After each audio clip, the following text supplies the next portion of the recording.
따라하겠습니다. 변화의 속도가 성장의 속도다. 하나님을 아주 잘 믿는 한 청년이 있었지요. 그의 이름은 사울이었습니다. 구약에 등장하는 사울 왕과 이름이 같네요. 그런데 이 사울이라고 하는 젊은이는요, 20대 전후했을 때 얼마나 하나님을 잘 믿었는지 바리새인 중에 바리새인이었죠. 난지 8일 만에 할례를 받았습니다. 그의 옷은 특별했습니다. 이 옷 끝에 술을 달았는데 전해 오는 말에 의하면 613개의 술을 달았다고 합니다. 율법이 613개인데 하라 하지 말라로 구성된 것 248개 365개 해서 613개로 되어 있는 율법 613가지를 날마다 수를 세면서 내가 지켰나 안 지켰나를 점검했다고 합니다. 그는 얼마나 똑똑했는지 가마리엘 문화생으로서 지금으로 말하면 서울대 이상가는 아주 공부를 잘하는 친구였다고 해요. 뿐만이 아니라 그는 양대 문물을 다 알고 문명을 다 익혔던 아주 똑똑한 친구였는데 히브리 말도 구사했어요. 알레벳, 김메, 달레벳, 헤테드, 요드카, 블람메, 메뉴, 사데, 안페, 신신, 타오 이렇게 히브리 말을 쫙 할 수 있었다고 해요.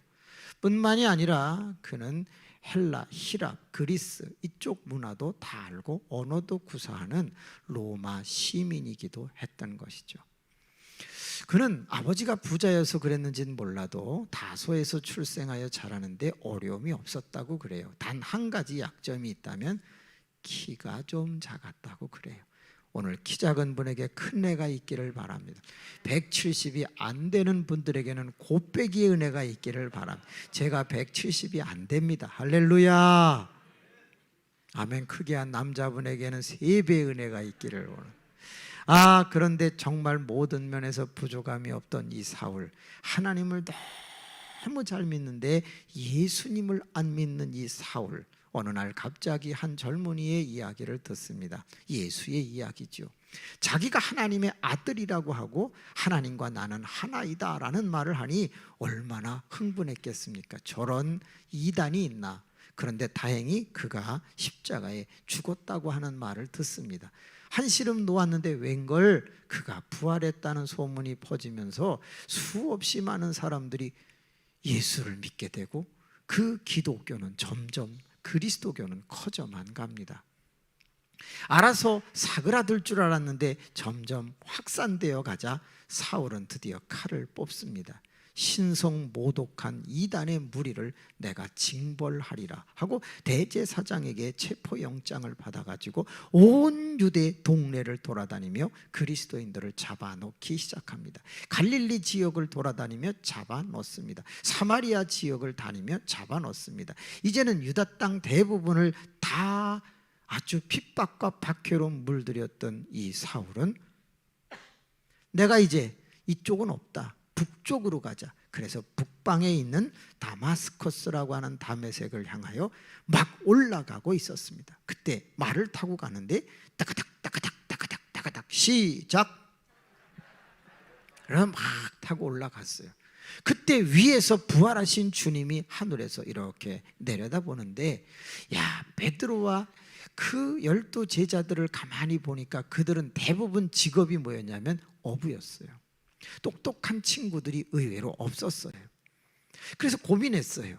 야, 이 12 제자를 가지고 국경을 넘어 해외 선교까지 하기는 쉽지 않겠다. 이스라엘 사람들, 유대인들을 향하여서는 복음을 전할 수 있겠지만 이방의 빛을 비추기에는 쉽지 않겠다. 그리고 위에서 이렇게 내려다보는데 양대 문물을 다 꿰뚫은 아주 젊은 친구가 말을 타고 오히려 예수 믿는 사람을 핍박하고 박해하려고 막 올라가는 모습을 봅니다. 그때 예수님이 판단합니다. 야, 너 하나님을 잘 믿는데 나 예수를 믿지 않는구나. 저 친구는 칩 하나만 바꿔주면, 코드 하나만 바꿔놓으면 완전히 대단한 인물이 되겠다. 국내 해외 할 것 없이 어마어마한 사역을 하겠다라는 것을 느꼈던 예수 그리스도는 드디어 다메섹에서 찬란한 빛 가운데 나타납니다. 사울은 핍박받게 하러 가다가 찬란한 빛 가운데 그만 앞을 못 보게 되고 말에서 떨어집니다. 주여, 니시오니까 나는 네가 핍박하는 예수다. 그때부터 사울은 앞을 보지 못하면서 헤매는데 어떤 사람의 부축을 받아서 한 집에 들어가게 되는 것이죠. 따라합시다. 똑똑한 사람은 어려운 일을 만나면 생각하고 미련한 사람, 멍청한 사람은 어려운 일을 만나면 재수 없다고 한다. 사울이라고 하는 사람은 똑똑한 사람이었습니다. 그래서 자기에게 어려운 일이 갑자기 닥쳐오고 네가 핍박하는 예수다, 그 음성을 듣자 그는 똑똑한 가운데 집에서 3일 동안 식사를 하지 않습니다. 예수 그리스도가 무덤에 3일 어두움 가운데 있었던 것처럼 사울도 어떤 집에서 3일 동안, 사흘 동안 어두움 가운데서 앞을 보지 못하면서 금식하면서 지내게 됩니다. 그런데 생각하고 또 생각하고 또 생각하다가 드디어 오늘 19절 말씀 바로 전에 이상한 일이 하나 일어납니다. 3일째쯤 되어 가는데 문 두드리는 소리가 들립니다. 누구십니까? 나는 아나니아라고 하는 예수님의 제자입니다. 아니, 어떻게 오셨습니까? 예수 그리스도께서 당신의 눈을 띄워주라고 해서 왔습니다. 아니, 제가 눈먼 걸 어떻게 합니까? 다메섹에서 당신의 눈을 찬란한 빛 가운데 멀게 하시니가 예수입니다. 당신은 그로 인하여 3일 동안 식음을 전폐하고 생각했죠. 예수가 누구인가?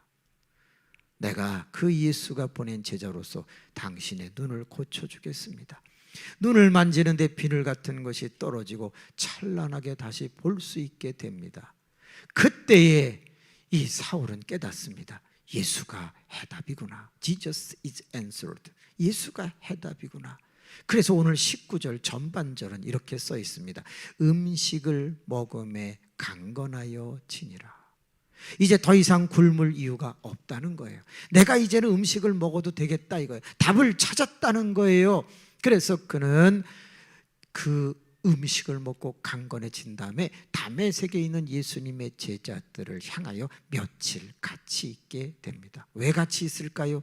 그 예수를 더 알고 싶었던 것이죠. 따라합시다. 며칠 동안 다메섹에 있는 예수 믿는 제자들과 함께 있었다. 굶을 이유가 없었다. 예수를 만났다. 예수를 깨달았다. 저는 여기서 충격을 받게 됩니다. 놀랍게도 20절 첫 번째 단어는 즉시로라고 시작됩니다. 여러분, 뭔가 이상하지 않습니까? 예수님을 믿은 지 얼마 됐어요? 며칠.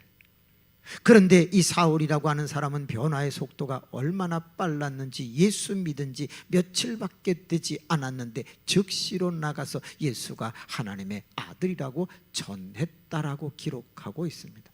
저는 예수 그리스도를 믿은 지 62년 됐습니다. 어저께 전도 안 했습니다. 그저께 전도하지 않았습니다. 지난주에 한 명 했습니다. 여러분은 매일같이 예수가 하나님의 아들이라고 전합니까? 교회 등록시키는 거는 말고 길거리에서 삶 속에서 만나는 사람들에게 예수를 믿으세요. 예수가 하나님의 아들입니다 라고 말을 즐겨 하시냐 그 말이에요. 여기 대부분이 10년, 20년, 30년, 40년 믿으셨을 텐데 여러분은 예수를 얼마나 전합니까? 저는 여기서 사울의 변화의 속도에 놀라게 됩니다. 따라합시다. 즉시로. 이렇게 사람이 핍박하다가 복음을 전하는 자로 확 바뀌면 말이지요, 주변에서 칭찬을 해줘야 합니다. 야, 변했어, 잘한다. 그런데 놀랍게도 여러분 21절은 그렇게 기록되어 있지 않습니다.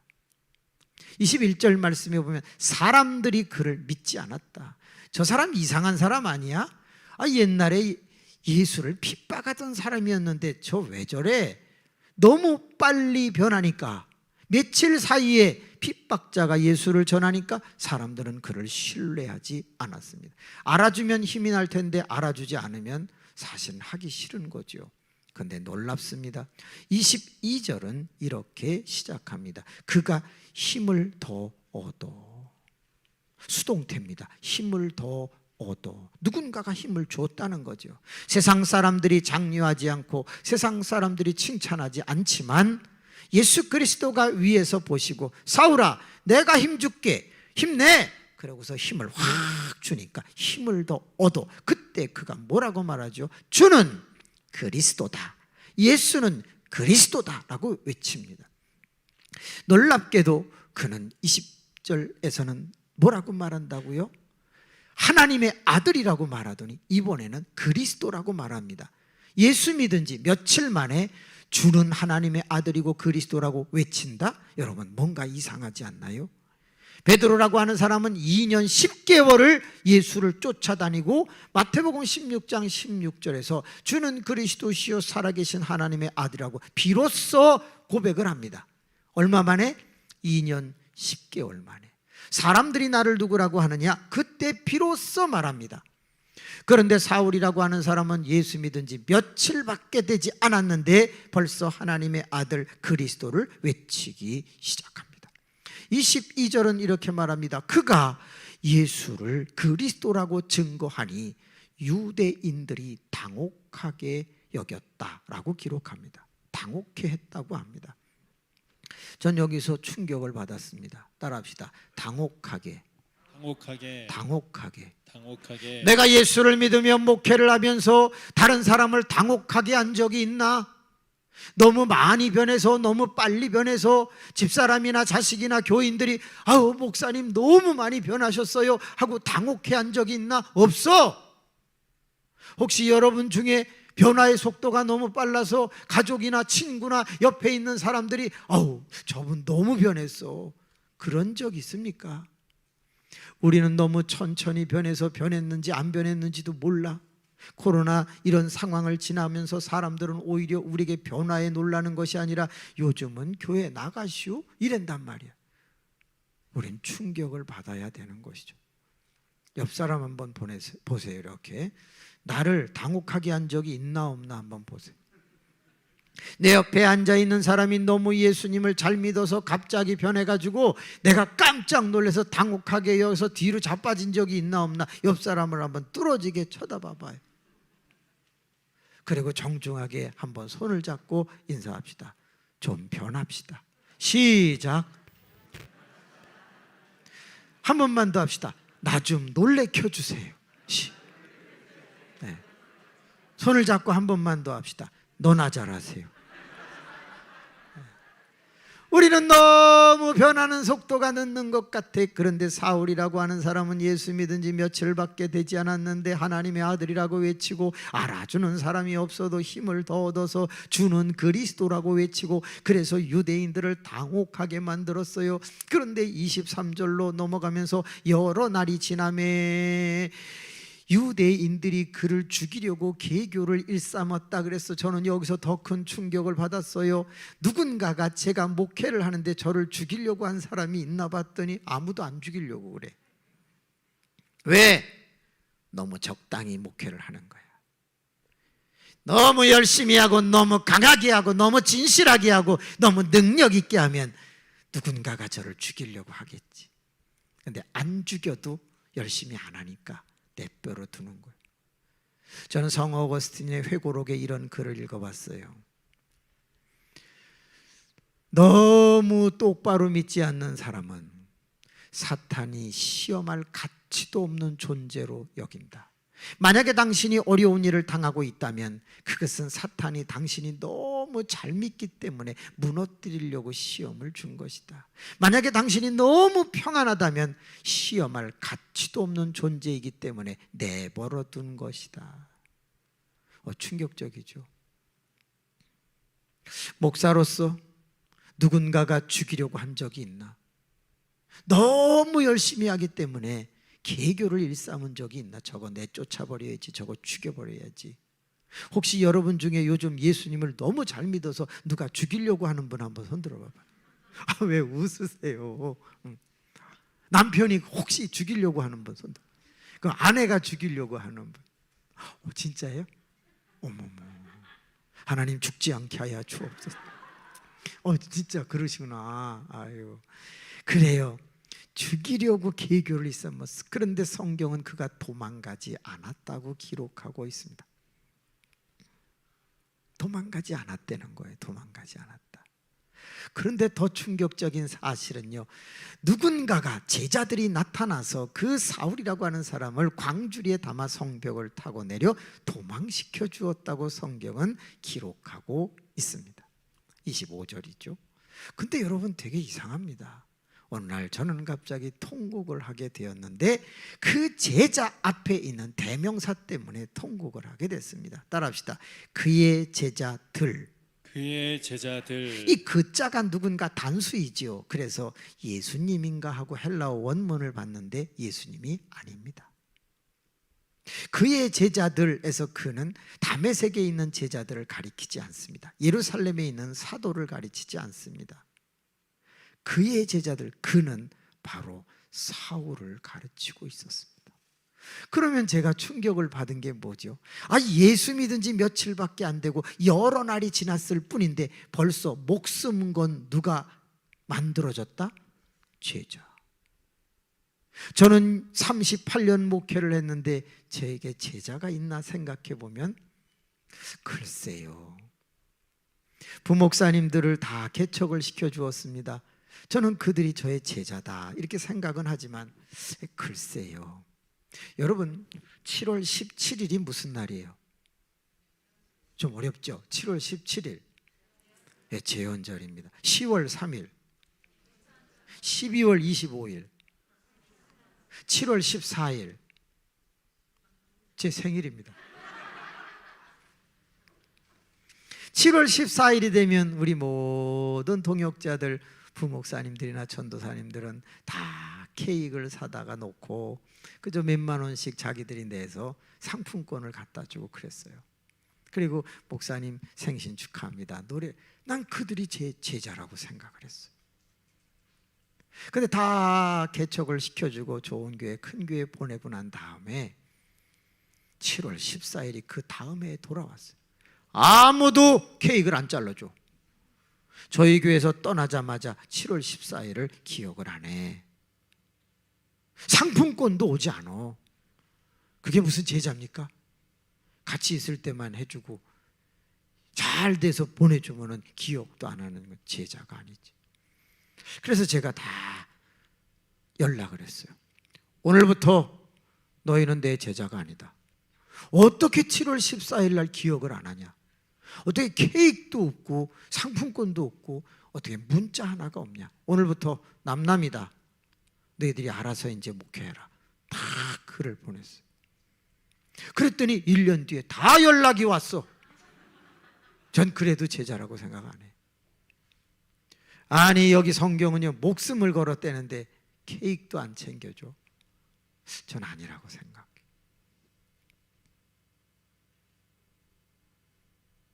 여러분, 저는 신장이 좀 좋지 않아요. 다른 사람보다 나빠지는 속도가 한 5배 정도 빨라요. 100이라면 저는 40 정도에 와 있다고 보여져요. 조금만 더 내려가면 투석을 해야 된다든지 이식 수술을 해야 된다든지 그렇게 조금씩 나빠지는 거예요. 그래서 매일 운동을 아니할 수가 없고 식사량을 식품군에 의해서 계산하면서 먹어야 돼요. 그래서 배가 나오면 저는 가는 거예요. 그 배가 나오지 않게 늘 윗몸 일으키기를 하루에 100개 이상씩 해야만 해요. 왜? 배에 근육이 생기면 배가 못 나오고 많이 먹지 않으면 안 나오는 거니까. 전 그래서 목회자들을 보면 무조건 배부터 쳐다봐요. 몇 년 살까 이렇게 쳐다봐요. 그런데 하루는 예배를 막 드리고 있을 때 그때 한 450명, 500명 이렇게 예배 드리고 있었어요. 설교를 하다 말고 저도 모르게 울적했는지 여러분 저를 사랑하신다고 했죠. 저를 존경한다고 했죠. 고맙습니다. 제가 한 가지 여쭤볼게요. 제가 신장이 좋지 않은데 콩팥 주실 분 손 들어보세요. 이식 수술하는데 자기 콩팥 2개 중에 하나 주실 분 손 들어보세요. 딱 그랬더니 6명이 손을 드는 거예요. 근데 다 권사님들이 손을 들었어. 70 넘으신 분들이. 그래서 제가 설교하다 말고 감사한데 권사님 70년 사용하신 그 콩팥을 여기 넣어봐야 몇 년을 더 쓰겠습니까? 째고 넣고 꼬매기만 아프지 좀 젊은 사람이 드세요. 그거 1년을 쓰겠습니까? 2년을 쓰겠습니까? 그랬더니 교인들이 막 웃더라고요. 그래서 예배를 마치고서 권사님 그래도 감사합니다 그랬더니 세 분은 뭔지 모르고 또 손을 이렇게 들었다고 그러더라고요. 그래도 그 다음 주에 한 번 더 해보고 싶어서 진지하게 말합니다. 권사님들 말고 저보다 나이가 젊은 남자분 중에 콩팥 신장 주실 분 손 들어보세요. 그랬더니 두 분이 손을 딱 들었어요. 진짜 줄 겁니까? 그랬더니 드립니다. 오유 진짜 그때 그 많은 사람 앞에서 주겠다는 거예요. 그래서 좋아요. 오늘부터 저는 부모님도 안 계시고 형제자매도 없으니까 의형제 맺읍시다. 내 동생이요. 그랬더니 아멘. 다 그래요. 그리고 몇 달이 지났어요. 똑똑똑 들어오세요. 딱 들어오더니 형님. 그 집사님이 왔어. 아유 왜 그래요 집사님? 형님. 알았어. 왜? 돈 좀 꿔주세요. 에? 목사님 제가 이번에 사업을 하는데 좀 어렵습니다. 돈 좀 꿔주세요. 나 돈이 없어. 그 형님 아닙니까 형님? 가족 아닙니까? 얼마 필요한데 8천만 원이요. 알았어 해볼게. 그래가지고 친구 은행 지점장을 찾아가서 잘 설득을 해가지고 8천만 원을 제 이름으로 대출을 받아 꽂았어. 몇 달 있더니 형님 얼만데? 4천이 모자랍니다. 또 꽂았어. 지금까지 한 푼도 못 받았어. 근데 저는 그를 제 동생이라고 생각해. 왜? 목숨을 걸었잖아. 부교역자들은 케이크도 안 사줬다니까. 상품권도 안 왔다니까. 근데 이 친구는 콩팥을 준댔잖아요. 아직 주진 않았는데 이제 조금 나빠지면 얼른 가서 하나 뺏으려고 그러긴 해요. 근데 그 많은 사람 앞에서 고백한 것만으로도 저는 아깝지 않은 것이죠. 고맙다. 여러분에게는 예수님 지금까지 믿는데 혹시 제자가 있습니까? 내가 어려워졌을 때 내가 내 재산의 일부를 나눠줄 만한 사람은 있습니까? 내가 예수를 30년 40년 믿는데 이런 논리를 갖고 있습니까? 보증 쓰지 말라. 잠언에 말하기를 돈 꿔주지 말라. 여러분은 그런 말씀만 기억합니까? 성경은 그것을 말하죠. 그렇지만 반대로 생각해 봅시다. 내 목숨도 내놓을 만하면 그 이상 것도 주지 못할 게 뭐가 있겠습니까? 진짜 그리스도인들 중에 나의 모든 것을 나누려고 하는 사람은 몇 사람이나 될까? 저는요 사도행전을 읽다가 늘 감동받는 게 5장 이후에서 7장 사이에 있는 말, 2장 이후에서 7장 사이에 있는 그 핍박과 박해가 가장 많을 때 기록된 한 문장이 있죠. 아나니아와 삽비라 이야기 전후에 무슨 내용이 있죠? 가난한 자가 하나도 없었더라. 그래서 초대교회 가진 자들이 자기의 모든 것을 팔아 사도들의 발 앞에 갖다 놓으니 사도들이 그것을 나누어 줌으로 말미암아 가난한 자가 하나도 없었더라. 선정연 교회에 어려운 자가 하나도 없었더라. 초대교회처럼 실현되는 날은 올 수 있을까라는 거예요. 여러분의 제자가 있다면 가능하지 않을까라는 거예요. 제가 이번에 몸이 아파서 사실은 목회를 사임했습니다. 1년간은 제가 쉬겠습니다 그랬습니다. 정작 그만두고 나니까 갈 데가 없는 겁니다. 모아둔 돈도 없고 다 어려운 사람들을, 어려운 교회들을 잘 나갈 때 도왔습니다. 그리고 나서 갑자기 집 얻을 일이 막막해지기 시작했습니다. 그래서 그동안 제가 알고 있었던 분들에게 한 30여 명 연락을 해보았습니다. 감사하더라고요. 제자인지 아닌지는 모르겠는데 그들은 같이 아파하고 그들은 작은 힘을 모아주는 것을 보게 되었어요. 그래서 저는 천안으로 이사를 가게 되었죠. 사랑하는 성도 여러분, 내가 예수를 믿는 것은 천국 가는 것은 기본입니다. 구원을 받는 것도 기본입니다. 그런데 더 중요한 것은 얼마나 부자가 되고 얼마나 건강한가, 개인적인 그것도 중요하지만 나에겐 얼마나 인적 자원이 만들어졌는가를 기억해 보십시오. 나를 위해서 목숨을 걸 만한 사람까지는 아니더라도 나를 위해서 아파하고 동고동락하고 뭔가 힘써줄 만한 사람이 한 사람도 없다면 나는 예수를 바로 믿은 것인가 점검해 봐야 합니다. 어떤 분이 심리학에서 이런 것을 한번 보여주었습니다. 당신이 지금 쪽지 한 장을 줄 테니 진짜 이 사람은 내가 어려울 때 도와줄 사람이다. 가족이든 누구든 목사님이든 10명만 써라 그래요. 그래서 10명을 썼어요. 그 다음에 그 페이퍼를 놓고 당신이 지금 4시간 떨어진 곳에서 사고를 당하였다. 그런데 5시간 안에 500만 원을 가지고 오라고 연락했을 때 그 쓴 10명 중에 몇 명이 올지를 한번 예측해 보라 라는 게 있어요. 그래서 당신이 5명 이상이 오지 않는다면 당신은 인생을 헛살았다라고 하는 프로그램이 있어요. 아니, 내 평생에 수만 명을 만나고 그 중에 가족을 포함해서 목사님 뭐 할 것 없이 장로님 10명을 쓰라고 그랬어. 자식이든 누구든. 근데 그 10명 중에 5명 이상이 오지 않는다면 당신은 인생을 잘못 살았다는 거예요. 한번 해보실래요? 네. 저는 장로님을 피택할 때 이 원리를 한번 써본 적이 있습니다. 제가 그분들에게 갑자기 문자를 보내요. 제가 지금 강릉 산길에서 대관령 근처에서 크게 다쳐가지고 있는데 200만 원을 가지고 빨리 오세요 하고 문자를 보내보는 거예요. 첫째, 목사님 제가 급한 일이 있어서 못 갑니다. 좀 문제가 있는 것 같아요. 목사님 제가 다른 사람을 대신 보내겠습니다. 조금 가능성이 있어 보여요. 목사님 기다리세요. 무슨 일인데요? 염려하지 마세요. 그리고 안 와. 누구 약 올려? 그런데 목사님 조금만 기다리세요. 손살같이 달려오는 사람이 있어. 여러분 같으면 여러분의 제자가 누굽니까? 내가 예수를 30년 40년 믿었는데, 내가 장로님이고 권사님이고 한수집사님이고 내가 교회에 충성했는데 나를 위해 헌신할 사람이 그렇게 없단 말인가?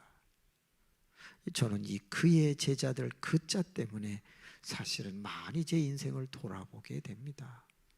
열심히 믿는 것도 좋고 충성하는 것도 좋아. 그런데 나를 본받고 이분이 나의 스승이다라고 나는 저분을 따라가야 되겠어라고 롤 모델로 삼는 그 누군가가 없다면 그렇게 바르게 산 신앙생활일까 괜히 점검해 보고 싶은 겁니다.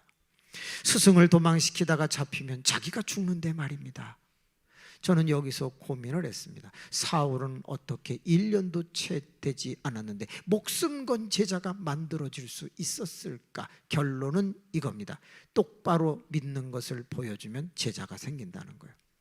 사울이라고 하는 사람은 늦게 믿었지만 진짜 예수꾼이라는 걸 보여준 거예요.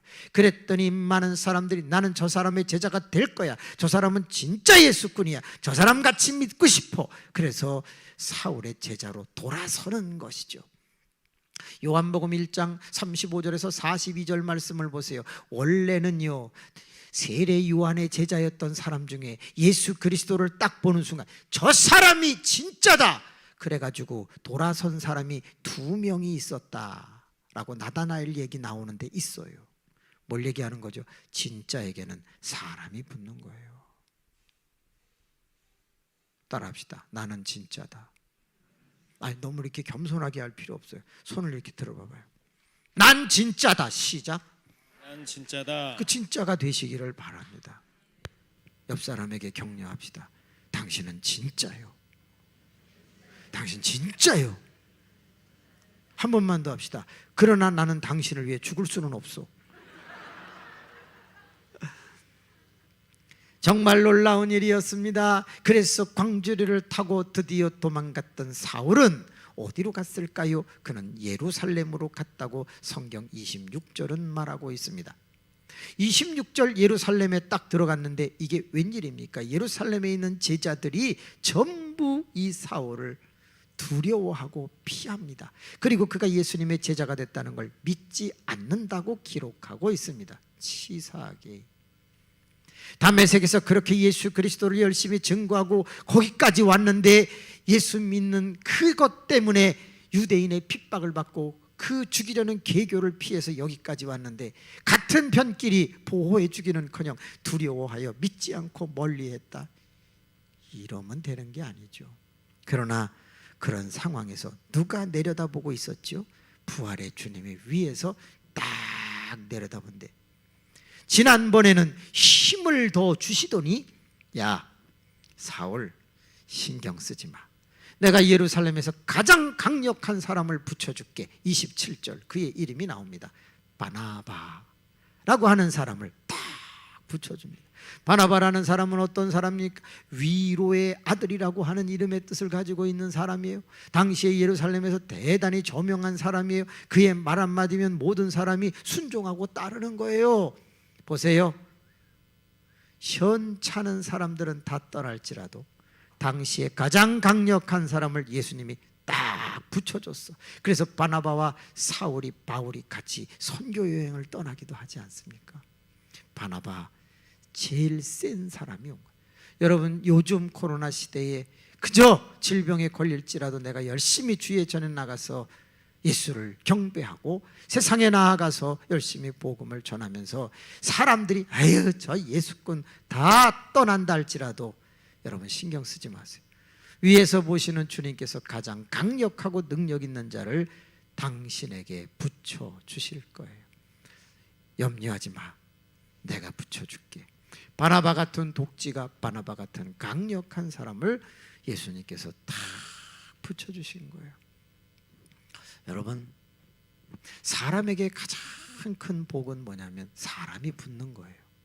사람은 축복의 통로인 거죠. 2년 전에 제가 혹시 말씀을 드렸는지 모르겠지만 야곱이라고 하는 사람이 도망을 가고 있을 때 그때 하나님께서 28장 15절에 이런 말씀을 하시죠. 14절부터 내가 너에게 땅을 주며 내가 너에게 자손을 주며 내가 네 자손으로 인하여서 네가 복을 받게 될 것이다. 내가 너와 함께 있어. 내가 네게 말한 이 모든 것을 이루기까지 나는 너를 떠나지 아니하리라. 그렇게 말합니다. 내가 너와 함께 한다. 자손을 주고 땅을 주고 자손으로 인하여 모든 민족이 복을 받게 해주는 거 이걸 다 이루기까지 난 안 떠날게. 그런데 그때로부터 신기합니다. 28장 16절 이하부터 그가 거부가 되어 다시 부엘세바로 돌아올 때까지 단 한 번도 혼자 있는 적이 없었다고요. 항상 옆에 누가 있어요? 사람이 같이 있는 거예요. 신기합니다. 야곱이 그 베델에서 꿈을 꾸고 여기가 하나님의 집이다. 그리고 기분이 좋아가지고 다음날 내려가는데 사람들이 우물가에 이렇게 모여 있었잖아요. 그런데 그 원주민 아저씨들이 가축을 다 데리고 거기서 있는데 우물에 뚜껑을 덮어놓고 있었단 말이지. 근데 저쪽에서 누가 왔죠? 라반의 딸 라헬이 가축을 끌고서 이렇게 오고 있습니다. 그러니까 원주민들이 뭐라냐면 야 우물 뚜껑 열지 마. 더 많이 모였을 때 여는 걸로 하자. 그러면서 뚜껑을 안 열잖아요. 근데 라헬이 와서 빨리 이 가축들에게 물을 먹이고 돌아가야 되는데 뚜껑을 안 열어줘 그 남자들이. 그때 야곱이 그것을 딱 보는 순간 유명한 말을 하잖아요. 뚜껑 열어 이씨. 다 같이 시작. 이쪽만 한 번 해봐. 시작. 그러면서 확 소리를 질러. 왜? 어차피 도망자는 아무것도 없어. 이판사판 합이 육판이야. 그러니까 소리를 팍 질르니까 원주민들이 놀래가지고서 우물 뚜껑을 엽니다. 그때 두레박을 내려가지고 물을 길어서 라헬의 가축들에게 또 라헬에게 먹입니다. 그때 그 라헬이 너무 감동을 받고 하는 유명한 말이 있죠. 어머, 내 스타일이야. 시작. 손두해요. 손두. 이거 뒀다 어디다 쓰려고 그래. 어머, 내 스타일이야. 시작. 그렇게 다 그러는 거야. 그때부터 신기합니다. 라헬은 죽을 때까지 야곱 옆에 있어. 그래서 라헬이 막 집으로 달려가면서 아빠, 내 스타일을 만났어요. 막 그러면서 들어가니까 라반이 나와가지고 야곱아, 왔냐? 다 입맞춤을 하는 것이죠. 너 오늘부터 우리 집에서 살아라. 그리고 살다 보니까 어느 날 자고 일어났는데 옆에 누가 있어? 레아가 있는 거야. 저 아버지, 사람이 바뀌었습니다. 우리 동네에서는 일단 순서대로 가는 거다. 그래서 또 있다가 라헬이 들어왔어. 애를 못. 그러니까 비라 실바 몸종을 막 세상에 혼자 두지 아니하고 자그마치 몇 명을 줘? 4명이나 줘. 그래서 들어갔다 나오면 뽁 하고 하나가 태어나. 루벤. 들어갔다 나오면 또 하나 나와. 뽁. 레위, 시몬, 뭐 유다, 이사가, 납달리, 갓, 단, 뭐 계속 나와 그냥. 그래서 요셉 나오고 베냐민 나오고 한다스가 나와.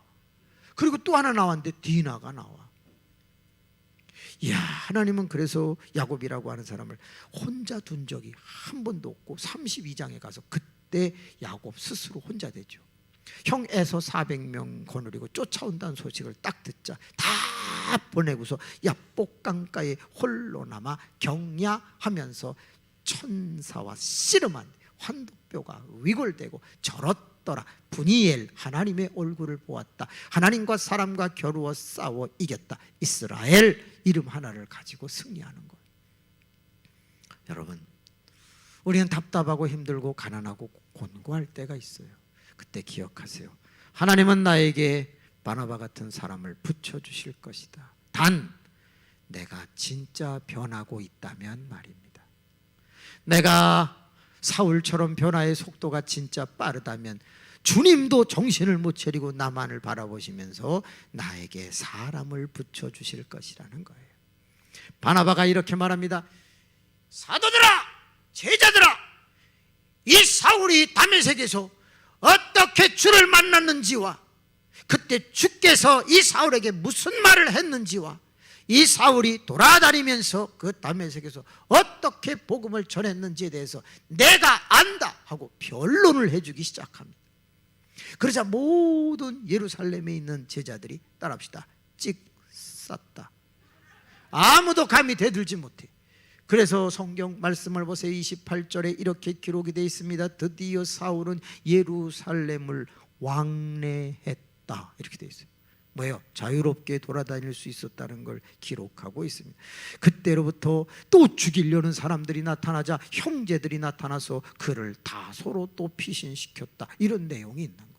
여러분이 예수를 똑바로 믿어 진실하게 믿어 제자도 생기지만 누군가가 죽이려고 하고 핍박하고 박해한다면 하나님께서 예수 그리스도께서 능력 있는 사람을 붙여서 오히려 지키실 거예요. 담대하시기를 축원합니다. 담대하시기를 축원합니다.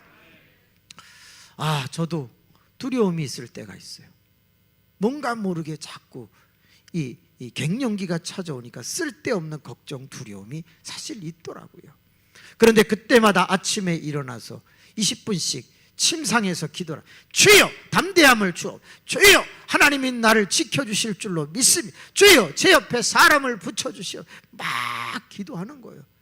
그러다 보면 조금 간이 부어가지고 담대해지면 아침을 시작하는 거예요. 여러분, 힘들고 어려울 때, 뭔가 쫓기고 괴로울 때 기도하든지 운동하세요. 세상 사람들은 운동을 하면서 잠시 잊어버려요.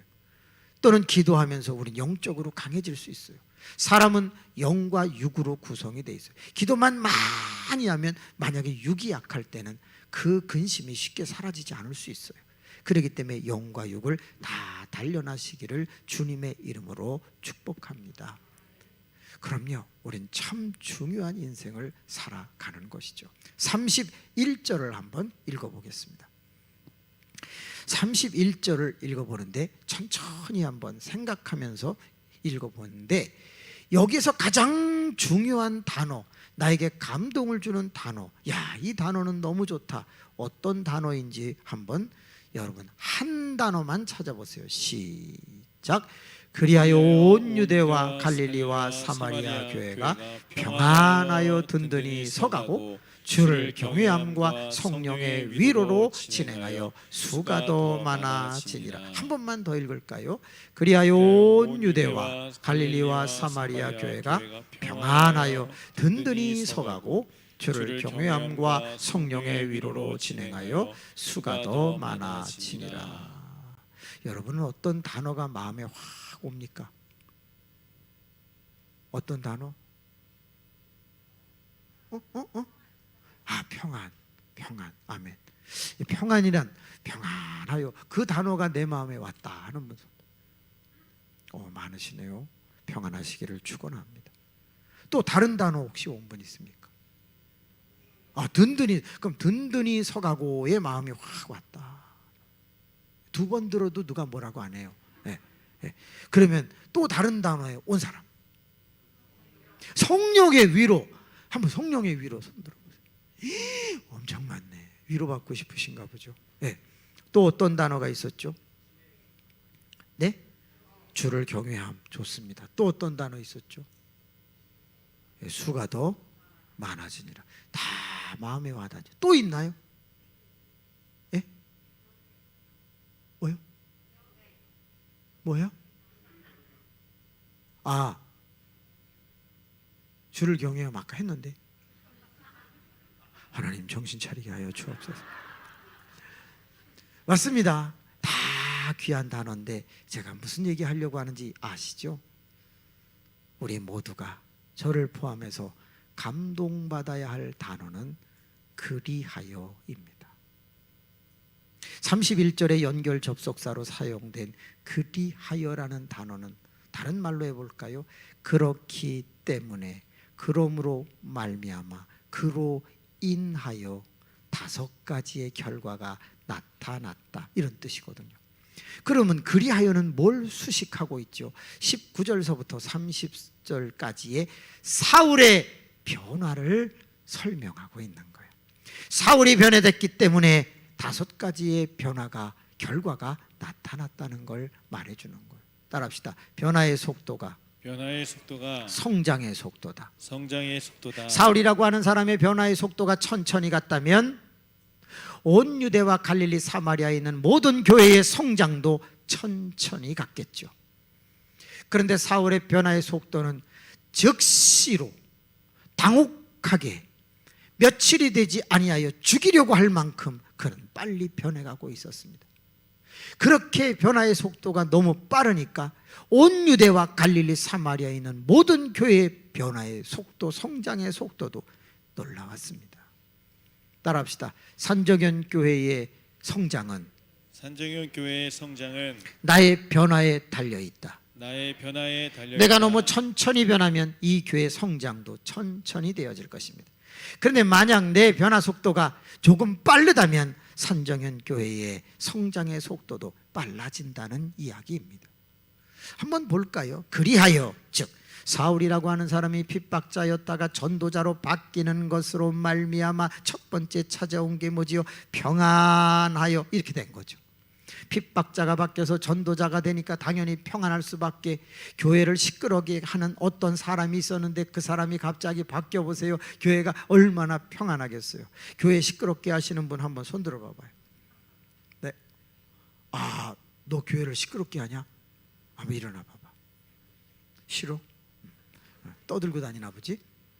그런 시끄러운 거 말고, 하여튼 교회를 자꾸 혼란스럽게 만드는 사람 한 사람이 만약에 피스메이커, 평화를 만드는 사람으로 바뀐다면 이 교회는 얼마나 평화롭겠냐 이거죠.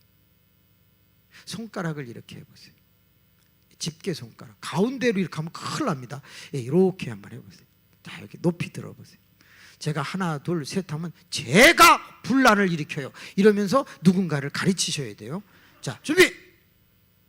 하나 둘 하지 맙시다. 만약에 손가락이 안 돼. 다 손가락이 일로 올 것 같아. 그래서 안 하려고 그래. 여러분, 그래요.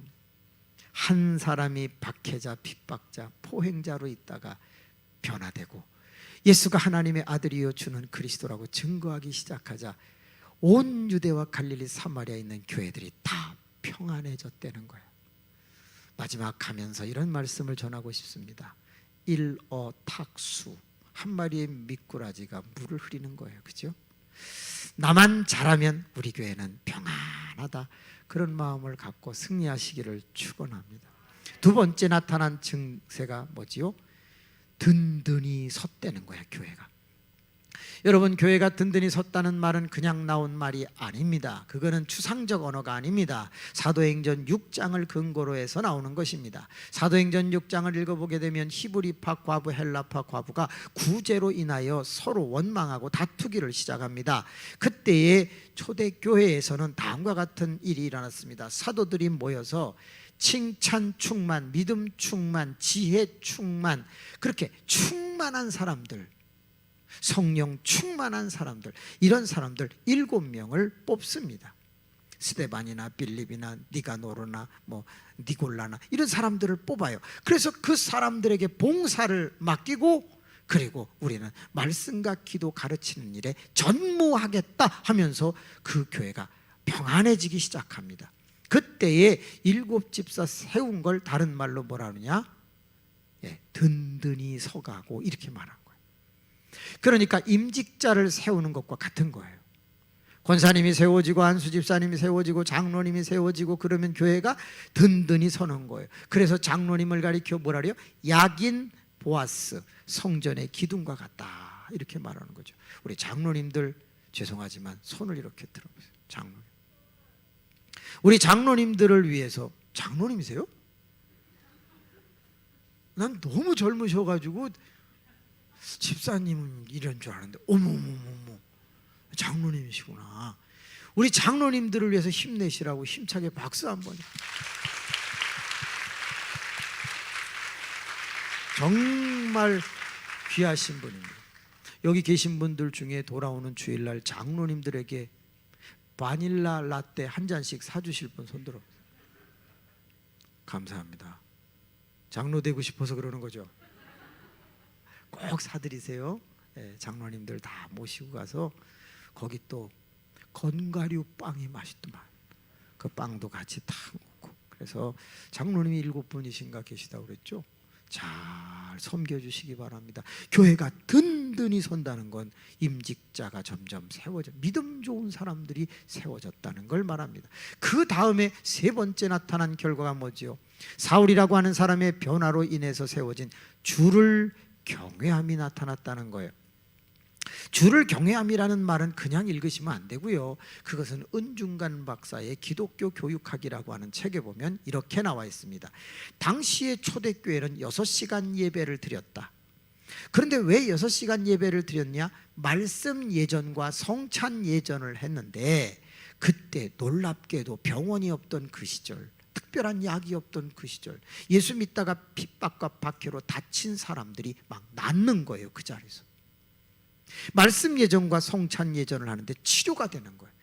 그러니까 그 사람들이 너무 감격해갖고 간증을 하고 막 찬송을 힘차게 불러 축제 예배가 됐는데, 그걸 뭐라고 써놨다? 주를 경외함이라고 써놓은 거예요. 돌아오는 주일부터 이 재단에 어마어마한 일이 일어나기를 원합니다. 그래서 예배가 막 엄청난 축제로 이어지는 주를 경외함이 폭발적으로 일어나게 되기를 원합니다. 할렐루야! 막 이런 일들이 일어나게 되기를 원합니다. 네 번째는 성령의 위로가 나타나기 시작했다고 했습니다. 많은 사람들은 성령이 마음을 위로해 주었나 보다, 달래주었나 보다, 이렇게 생각하기 쉽습니다. 그런데 그런 뜻이 아닙니다. 그거 이상입니다. 위로라고 하는 단어에 번호가 붙어 있습니다. 가로로 번호가 붙어 있어요. 몇 번이 붙어 있어요? 1번이 붙어 있어요. 밑으로 내려가서 난하주에 가로 1번 옆에 다른 단어로 바꿀 수 있다. 뭐라고 돼 있어요? 후원이라고 돼 있어요. 성령의 위로를 다른 말로 하면 성령의 후원이라는 뜻이 됩니다. 여러분, 후원 그러면 얘기가 확 달라지는 거예요. 사람이 없는 곳에는 사람을 보내주고 물질이 없는 곳에는 물질을 보내주고 은사가 없는 곳에는 은사를 보내준다는 뜻이에요. 그러니까 구체적인 역사가 일어나는 걸 말하는 거예요. 성령의 후원이 여러분의 삶에, 이 교회에 계속 나타나게 되기를 원합니다. 그러려면 누군가가 변화의 속도가 좀 빨라야 된다는 거예요. 변화 속도 빠를 거죠. 진짜 엄청 빨라야 돼. 그래서 누군가가 죽이려고 해야 돼. 그 정도로 막 변화 속도가. 우리 이분은요, 참 그 눈이 아름다우신 것 같아요. 예, 이 스트레이트, 이 단발머리도 참 아름다우셔. 근데 여기서는 연세가 제일 많으세요? 예, 약간 이마가 주름이 있어. 예, 예. 근데 인상이 참 좋으세요. 예. 저분이 많이 변화되셔가지고 더 크게 변해서 권사님이시죠? 이 교회에 큰 부흥이 일어나기를 원합니다. 좀 직선적으로 얘기해 볼게요. 당신의 변화가 산정교회 성장의 속도가 될 것입니다. 마스크는 벗지 마세요. 저는 어느 교회 가가지고요, 여기가 너무 아름다운 거예요. 그래서 제가 은혜를 많이 받았는데, 아우, 물 마실 때 딱 나 시험 들었어. 어떻게 이 아랫도리가 이렇게 시원찮을 수가 있어? 절대 벗지 마봐요. 나 벗으면 나 시험 들 것 같아. 막 벗어보고 싶어요. 벗지 마. 주여, 그냥 막고 있게 하여 주옵소서. 여러분 다 이뻐. 근데 이거 딱 벗는 순간, 그냥 지옥 가고 싶은 그런 생각이 들 수도 있어. 전부 이 가리는 게 복이야. 그죠? 가리는 게 복이야. 어떤 남자가 되게 멋있는 거예요. 근데 목욕탕 갔는데 포기하고 싶어. 올챙이 배가 탁 나. 바늘만 탁 푹 터질 것 같아. 막 올챙이 배가. 난 누구라고 말을 못 하겠는데 하여튼 막 이렇게. 나는 그런. 여러분 기억하세요. 주를 경외함 이후에 성령의 후원이 있다. 여러분의 삶의 구체적인 후원이 성령 안에서 나타나고 산정연교에 진짜 필요한 게 뭔지 채워지기를 주님의 이름으로 축복합니다. 그 다음에 나타난 게 그렇게 진행하여 수가 더 많아지니라. 산정연교의 수가 더 많아지기를 원합니다. 여러분 얼마 출석하기를 원하세요? 얼마요? 1000명? 하나님 정신 차리게 하여 주옵소서. 1000명? 좋아. 그럼 우리 너무 아름다워 여기가. 이거 벗지 마. 몇 명? 2000명? 하나님 저 쓰러지려고 지금 그럽니다. 아멘. 그 뒤에 계신 분, 청순하게 그지없는 분, 몇 명? 3000명? 하나님 간이 부은 것 같습니다. 아멘. 그 옆에 있는 분 또 4000명이라고 그러지. 5000명? 나 안 해. 아주 뭐 그냥 막 해 그냥. 장로님 몇 명? 10,000명? 100명? 10,000명? 아멘. 여러분 우리 첫 시간에 고백대로 된다고 그랬어요. 내가 비전을 어디에 두고 있느냐에 따라서 해야 돼. 제가 우리 교인들에게, 저는 은행을 다녔던 사람이기 때문에 산수를 많이 해요. 여러분 이 교회가 1000명을 모이려면 어떻게 해야 될까요? 현재 나오는 수를 빼요. 1000명에서. 그러면 예를 들어서 500명이 남았다. 그럼 500명이 1년 사이에 늘으려면 매주 몇 명씩 들어와야 돼요? 50주로 나눠보세요. 500명 50주면 한 주에 몇 명씩? 그렇죠. 10명 이상씩 와야 돼요. 매주 10명씩 오고 그 다음 주에 그 10명 왔던 사람이 또 나와야 돼. 안 나오면 안 되는 거예요. 그러니까 여러분 100명만 넣는다고 해도 이걸 엄청나게 부흥하는 겁니다. 쉽지 않습니다. 출석률이 올라가는 것은 그 교회가 건강하고 생명력이 있다는 것을 암시해 주는 것입니다. 그러기 위해서 우리가 해야 할 일이 많습니다. 딱 하나입니다. 따라합시다. 변화의 속도를 빠르게 하자. 그래요. 다른 교회들도 다 수가 많아지기를 소망하고 있습니다. 소망으로 끝날 뿐 소망이 현실되지 않는 이유는 변하지 않기 때문인 것입니다. 우리 복습 한번 하죠. 손을 이렇게 드시고 23일과 30일에 영혼들을 데려오기 위해서 하는 거 기억나나요? 손가락 전도법입니다. 가라, 주라, 하라, 오라, 보라.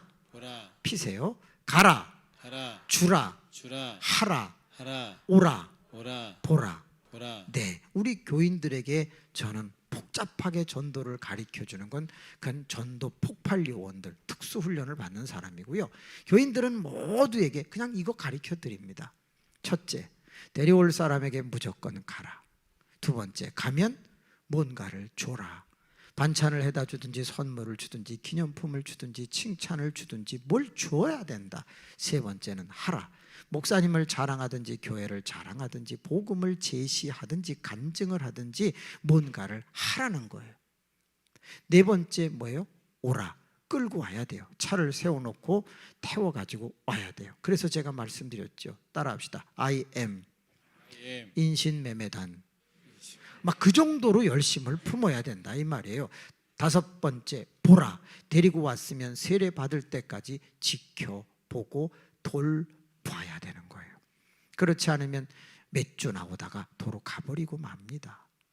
손가락 전도법 꼭 기억해 주세요.